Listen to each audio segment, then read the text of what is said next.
Hello everyone, myself Abhishek Pathak and you are watching my YouTube channel Rudra yes Academy। दोस्तों नमस्कार, जय हिंद, जय भारत। मैं अभिषेक और आप देख रहे हैं हमारा YouTube channel Rudra yes Academy।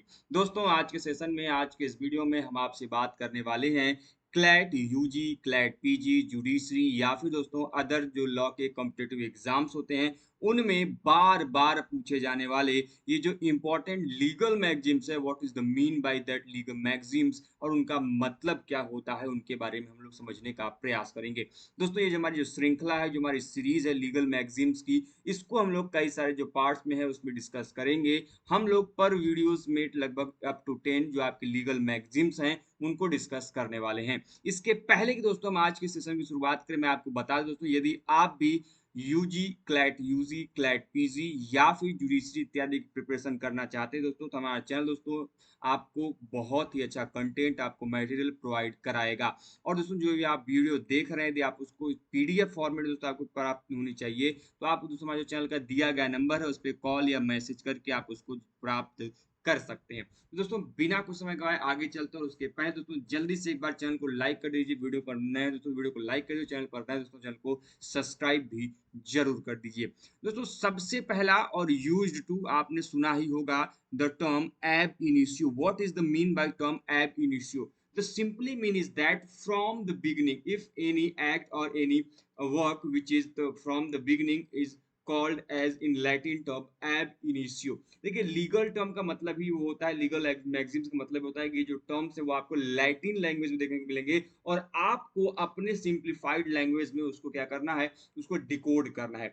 अब एब इनिशियो, इनिशियो क्या होता है, इनिशियल फेज क्या होता है, जहां से शुरुआत होती है। एब का मतलब होता है फ्रॉम, तो फ्रॉम द बिगिनिंग यदि कोई एक्ट इसकी शुरुआत से, जैसे हम एग्जांपल के तौर पर यदि आपको समझाना चाहें कि मान लीजिए कोई कॉन्ट्रैक्ट है जो कि वो क्या है, एब इनिशियो क्या है, वो वॉइड है, वॉइडेबल है। मतलब कि वो कॉन्ट्रैक्ट, वो संविधा जो कि सबसे प्रारंभ से ही जब वो कॉन्ट्रैक्ट बना, जब कॉन्ट्रैक्ट के रूप में फॉर्मेट हुआ, वो वहीं से क्या हो गया, वो एब इनिशियो फॉर्मेट में ही वो वहीं से वॉइड हो गया, वो वहीं से शून्य हो गया।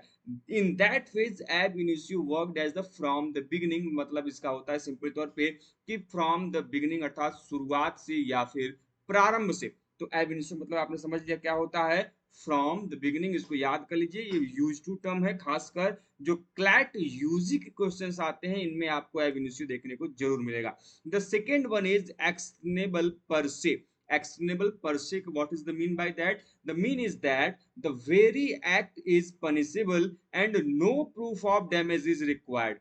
अब मोस्ट इंपॉर्टेंट थिंग यहाँ पर क्या है कि यह जो एक्ट है वो पनिशेबल होगा। पहली पॉइंट यहाँ पर आपको देखने को मिल रहा है, the act is very punishable and no proof of damage is required. मतलब कि यदि इस एक्ट के द्वारा या किसी के द्वारा जो है डैमेज अगर हुआ है, आपका क्षतिग्रस्त हुए हैं आप, आपको हानि पहुंचे, तो उसके लिए किसी भी प्रकार के प्रूफ की आवश्यकता नहीं है, साक्ष्य की आवश्यकता नहीं है। वो आपका एक्ट जो है वो पनिश करेगा। The act is, the very act is punishable, इसका मतलब होता है एक्शनेबल पर से का। The very act is punishable and no proof of damage required. इसमें सिंपल सा मतलब ये है कि एक्ट पनिशेबल होगा और यहाँ पर किसी प्रकार के डैमेज की रिक्वायरमेंट, उसके जो प्रूफ की रिक्वायरमेंट है वो नहीं होगी। आगे चलते हैं तीसरे पॉइंट की तरफ। तीसरा पॉइंट है आपका एक्सियो पर्सनालिस मॉर्चर कम persona। what is mean by that? A personal right of action dies with a person। देखिए आप सभी जानते हैं person have some special right as well as constitutional right, fundamental rights, legal rights। many rights are occurred in the existence in the human beings, but some personal rights are vested in human bodies या humans। in the other sense, if he dies the right of to sue is gone। मतलब कहने का यहाँ पर सीधा सीधा मतलब ये है कि हर एक व्यक्ति के पास अपना पर्सनल राइट है, अपना निजी अधिकार है। अब वो निजी अधिकार उसके मृत्यु के साथ ही वो क्या हो जा रहा है, समाप्त हो जा रहा है। तो वही विषय कहने का मतलब ये कि ये जो आपका फ्रेज यूज किया गया एक्सिया पर्नोलिस मॉर्चर कम पर्सोना, इसका मतलब ये होता है कि यदि कोई व्यक्ति मर जाता है, उसकी मृत्यु हो जाती है, तो उसका जो राइट टू स्यू होता है उसी के साथ जो है वो क्या हो जाता है, समाप्त हो जाता है। वो उसी के साथ उसके साथ चला जाता है। तो ये यही है कि उसका राइट टू स्यू क्या है, right to sue is a personal right. और ये पर्सनल लाइफ उसकी मृत्यु के साथ समाप्त हो जा रहा है, और यही कारण है कि right to sue is gone with his diet. चलिए ठीक है, आगे चलते हैं। अगला क्या दिया है कि एक्चुअली इनकम्प्यूट ऑनस प्रोबेंडी, मतलब बहुत सिंपल सा है कि the burden of proof is on the plaintiff. आप सभी जानते हैं कि प्लेंटिव के ऊपर क्या होता है, बर्डन ऑफ प्रूफ होता है, साक्ष्यों को साबित करने का, सबूत पेश करने का जो भार होता है किस पे होता है, प्लेंटिव होता है। प्लेंटिव और अदर साइड होती है आपकी डिफेंडेंट। तो ये जो प्लेंटिफ है जिसके ऊपर ये बर्डन प्रूफ करने का अधिकार होता है, उसी के लिए जो टर्म यूज किया गया है वो किया गया actually incumbit onus probandi. Onus probandi एकदम याद कीजिएगा, बोनस बर्डन ऑफ प्रूफ को ऑनस प्रोबेंडी कहते हैं। Simply onus probandi means burden of proof. Actually हम इनक्यूम्बिट मतलब होता है, सिंपली आप यहाँ पे समझ सकते हैं कि the burden of proof is on the lies of plaintiff. अब पॉइंट सबसे इंपॉर्टेंट चीज है कि जो burden of proof on plaintiff ये पॉइंट है, this is given under 101 of Indian evidence act. आपने इंडियन एविडेंस एक्ट जरूर पढ़ा होगा, भारतीय साक्ष्य अधिनियम, उसकी धारा 101 में जो प्लेंटिफ के ऊपर बर्डन ऑफ प्रूफ होता है उसका जो आपका वर्णन है वहां पर देखने को मिलता है। तो burden of proof is mentioned in section 101 of Indian evidence act. चलिए आगे चलते हैं अगले पॉइंट की तरफ। The next point is actus me in visto factus non ist mens actus, मतलब an act done by me against my will is not my act। बहुत simple सा टर्म है। कानून ये कहता है, लॉ ये कहता है कि यदि मैंने अपने स्वेच्छा से कोई कार्य किया तो वो मेरा कार्य मेरे द्वारा किया हुआ माना जाएगा। बट अगेंस्ट माई विल, मेरे बिना इच्छा के यदि मेरे द्वारा कोई कार्य किया जाता है तो वो क्या होगा कि मेरा कार्य नहीं माना जाएगा। एग्जाम्पल के तौर पे, यदि किसी व्यक्ति ने बंदूक की नोक पे किसी दूसरे से हत्या कराई, तो वो जो कार्य है वो हत्या कैटेगरी में नहीं आएगा, क्योंकि वो अंडर प्रेशर था, वो इन्फ्लुएंस, वो क्या था, किसी के दबाव में आकर उसने ये कार्य किया, उसने अपने विल के अगेंस्ट जाकर ये कार्य किया। दैट फ्रेज इज न्यूज actus me invito factus non est meus actus. इसका मतलब ये है, और ये आपका जो फैक्ट है कि an act done by me against my will is not my act, that is mentioned in IPC Indian penal code section 94। इसे कहां पर बताया गया, इसको आईपीसी के इंडियन पिनल कोड के सेक्शन 94 में बताया गया है कि किसी व्यक्ति के द्वारा उसके इच्छा विरुद्ध किए गए कार्य या उसे जबरन कराए गए कार्य जो है उसके खुद के स्वयं कार्य के लिए वो उत्तरदायी नहीं होगा। ठीक है, आगे चलते हैं। अगला दिया है कि actus non facit reum nisi mens sit rea, the use to Latin term for the all the student of law. जिनके द्वारा, जिन्होंने भी कभी लॉ की पढ़ाई की है तो ये फ्रेज उन्होंने जरूर सुना होगा, एक्टस रियस मेंस रिया का। तो उसी में आपके दोनों को मिला कर ये बनता है एक्टस नॉन फेसिट्रियम निसी मेंसेट्रिया, मतलब कि N act does not make anyone guilty unless is accompanied by guilty mind. अब किसी के द्वारा किया गया कोई कार्य जो है वह उसे केवल अपराध घोषित नहीं करेगा जब तक कि उस किए गए कार्य के पीछे उसका आपराधिक मानसिकता नहीं होगी। एग्जाम्पल के तौर पे, यदि किसी, मान लीजिए कि आपने देखा कि किसी ने किसी को बचाव के उद्देश्य से क्या किया है, कि मान लीजिए वहां पर एक पुल है, पुल पर आग लगी हुई है, पुल टूट रहा है, एग्जाम्पल के तौर पे आप समझ सकते हैं, और किसी व्यक्ति ने उसको बचाने के लिए उसको पुल से धक्का दिया और वो नीचे गिर गया जिससे कि उसकी जान बच सके।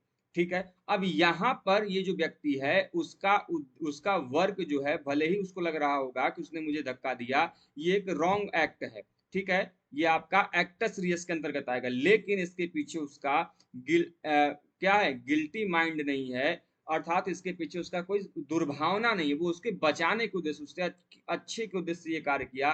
इसीलिए कहा जाता है कि कोई भी कार्य किसी को अपराध की कैटेगरी में नहीं शामिल करता, जबकि यदि उसने उसको मारने के उद्देश्य से जानबूझ के उसको धक्का दिया होता, न कि बचाने के उद्देश्य से, तब यही कार्य जो कि अभी तक एक्ट एक क्राइम नहीं था वो क्या हो जाता, क्राइम हो जाता। तो यहाँ पर जुड़ा क्या, तो an act, guilty act always accompanied by guilty mind, so that's why any act is become an crime.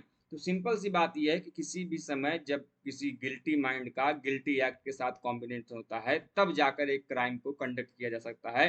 अर्थात किसी व्यक्ति द्वारा जब कोई कार्य किया जाए और उसके पीछे उसकी आपराधिक मानसिकता हो, इन दैट कंडीशन ही वो जो कार्य है वो अपराध की कैटेगरी में आएगा। अगला है एक्टस रियस, इसी से जुड़ा हुआ है। किसी के द्वारा जो अपराध पूर्ण कार्य किया जाता है उसको क्या बोलते हैं, उसको हम एक्टस रियस कहते हैं।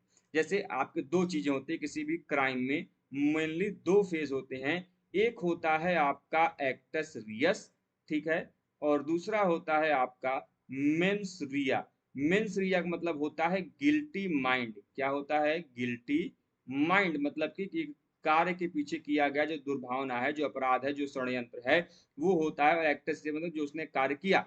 अब किसी ने सोचा कि मैं जाकर इस व्यक्ति की हत्या करूंगा, और उसने चाकू जाकर मारा, जो चाकू मारा वो एक्टस रियस है, और उसने जो सोचा था कि मैं इसकी हत्या करूंगा, जान ले लूंगा, वो सोचने वाला कार्य हो गया मेंस रिया। और दोनों के कॉम्बिनेशन के आधार पर ही बनता क्या है? क्राइम बनता है।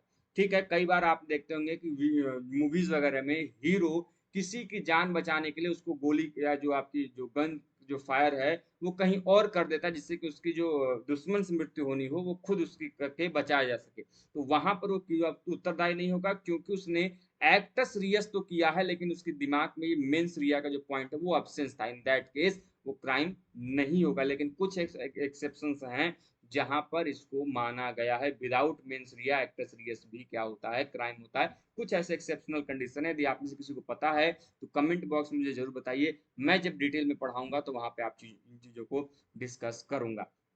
अगला है आपका actus reus non facit reum nisi mens sit rea, मतलब कि conviction of crime requires proof of criminal act and intent, और an act does not make make a defendant guilty without a guilty mind, or an act does not constitute guilty unless done with a guilty intention। मैंने अभी बताया वही चीज है, आपको अतिरिक्त जानने की आवश्यकता इसमें नहीं है कि किसी व्यक्ति द्वारा विदाउट गिल्टी माइंड के, विदाउट किसी गिल्टी इंटेंशन के किया गया कोई भी जो कार्य है वह क्राइम की कैटेगरी में नहीं आता। कोई भी व्यक्ति किसी के मन में यदि उस मानसिक दुर्भावना नहीं है और उसने सद्भावना से कोई कार्य किया है तो वहां पर कार्य किया गया वह कार्य उसका अपराध की कैटेगरी में नहीं आएगा। अगला है आपका एडहॉक। आप लोगों ने यूज टू होंगे इस शब्द से। एडहॉक आपने सुना होगा, फॉर द पार्टिकुलर एंड और द केस एट हैंड, मतलब कि किसी एक विशेष कार्य के लिए ही जो है कि आपको किसी की नियुक्ति या फिर उससे संबंधित जो कार्य है वो क्या कहलाता है? एड हॉक कहलाता है। एलिबाई आप लोगों ने कई बार सुना होगा। ये टर्म यूज तब किया जाता है जब किसी पक्षकार के द्वारा, किसी पार्टी के द्वारा, केस की जो पार्टी है उसके द्वारा ये कहा जाए कि मैं एट दैट टाइम जब ये कांड हुआ, जब ये घटना घटी, मैं उस प्लेस पे नहीं था, मैं कहीं और था। आपने देखा होगा कई बार मूवीज वगैरह में जो आपके विलन्स होते हैं ये एक्सक्यूज जरूर देते हैं कि जब ये घटना घटी तो माय लॉर्ड मैं यहाँ पर था ही नहीं, मैं किसी दूसरे शहर में कोई पार्टी अटेंड कर रहा था, मैरिज में था, या फिर किसी पार्टी मीटिंग में, कॉन्फ्रेंस में था। तो ये जो आपके एक्सक्यूज होती है that is known as alibi. To at another place or elsewhere, मतलब कि किसी अन्य स्थान पर होना। अपने आप को एक्सक्यूज देना, ये एक बचाव का उदाहरण प्रस्तुत करता है कोर्ट में, कि अपने आप को उस तथ्य से, उस घटना से अलग कर लेना, बचाव प्रस्तुत करना। तो इस प्रकार से आज के सेशन में हम लोगों ने लगभग 10 जो आपके लीगल मैगजिम्स हैं उसको डिस्कस किया। उम्मीद करते हैं कि आपको मैगजिम समझ में आए होंगे अच्छे से। इनको नोट कर लीजिए। इनकी पीडीएफ में आपको जो आपका इस चैनल का व्हाट्सएप ग्रुप है ऑफिशियल 9936344448 पे, इसमें मैं आपको व्हाट्सएप कर दूंगा। आप जब भी इसमें जुड़ेंगे तो आपको ये चीजें मिल जाएंगी। तो मिलते हैं दोस्तों हम लोग नेक्स्ट सेशन में नए इंफॉर्मेशन के साथ। तब तक के लिए स्वस्थ रहिए, मस्त रहिए। जय हिंद, जय भारत, हर हर महादेव।